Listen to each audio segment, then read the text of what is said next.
IFRS 18 is a new standard. And of course, you might be worried because there is not many examples yet, right? Well, let's see. The first thing that we would expect is how expenses are recorded. Let's take employee benefits. Under IAS 19, defined benefit plan will have two P&L items in its calculation.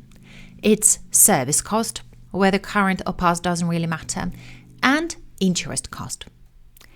We will need to explain that service cost is just another benefit that is paid to employees for main business activities. It would be important to stress these words, main business activities, to justify that it goes to operating part of P&L. So make sure that you take this very expense and you explain what it is in terms of the definition of operating, investing, financing activities, and so on. Let's talk about finance cost.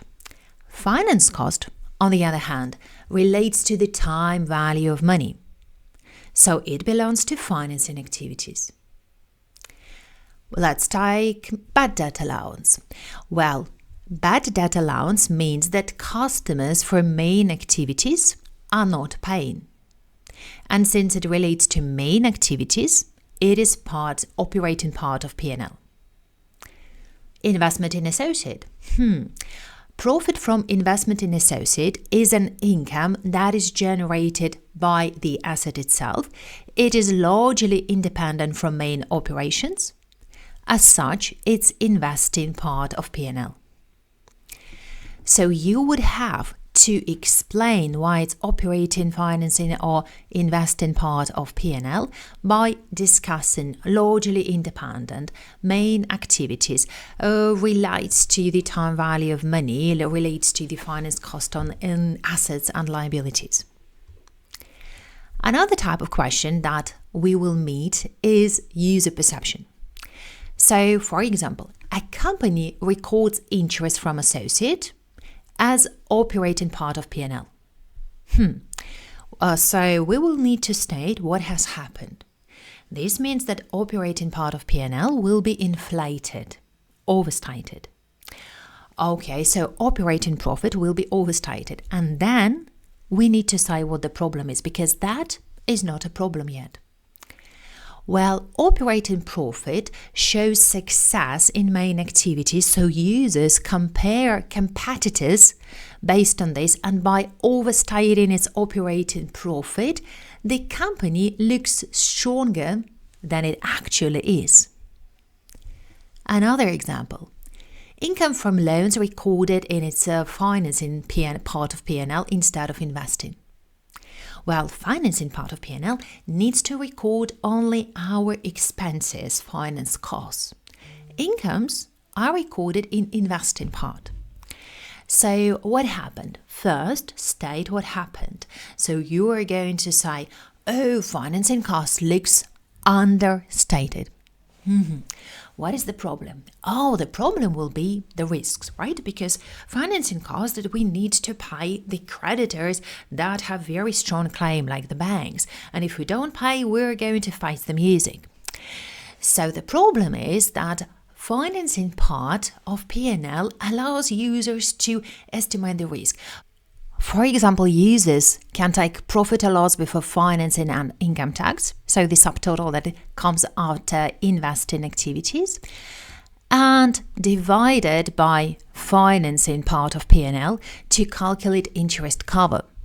That would represent how risky the company is. And by understating the finance cost, the financing part of the P&L, the company overstates its financial capabilities. Good. Now let's talk about discontinued operation, the last category.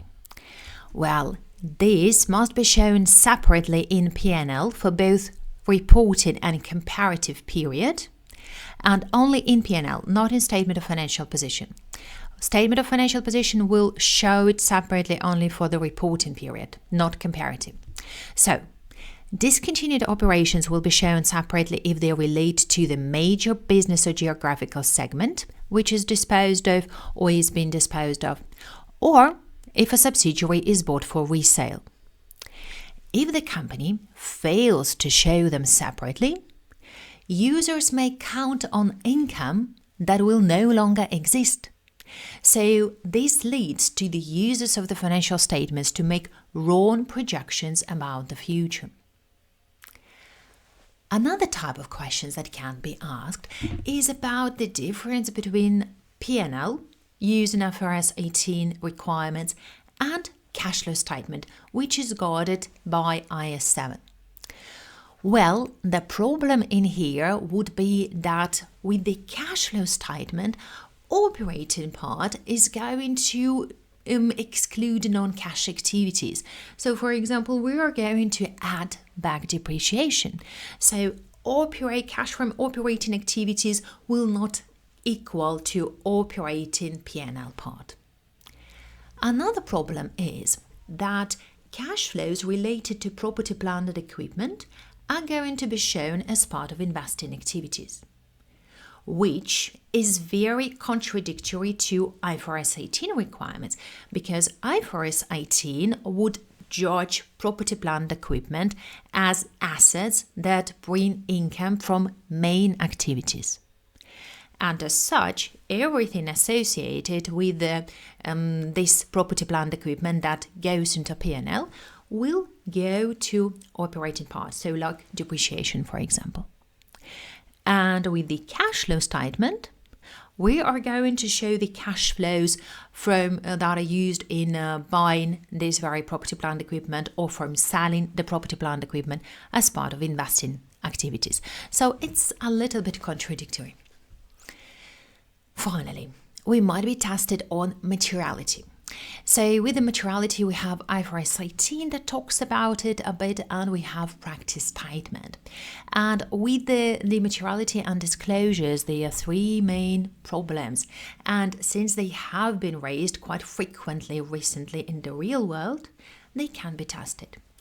So first, not disclosing all the relevant information.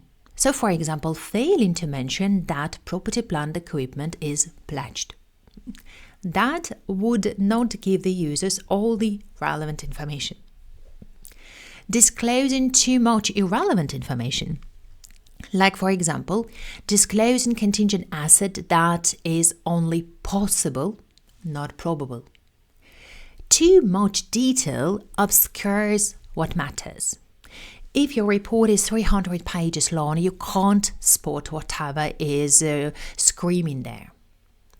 And finally, ineffective communication. So, for example, the information that should be presented in a table is presented as a narrative. The impact? Well, users can't make proper decisions. Remember the conceptual framework. The users need the information that is relevant and faithfully presented. So, this is how IFRS 18 can be tested. I would remind you that this is not the exhaustive list of all IFRS 18 provisions. The job of this very podcast is to stress how whatever you read can be met in your exam so that you would get prepared for it. And I will see you next.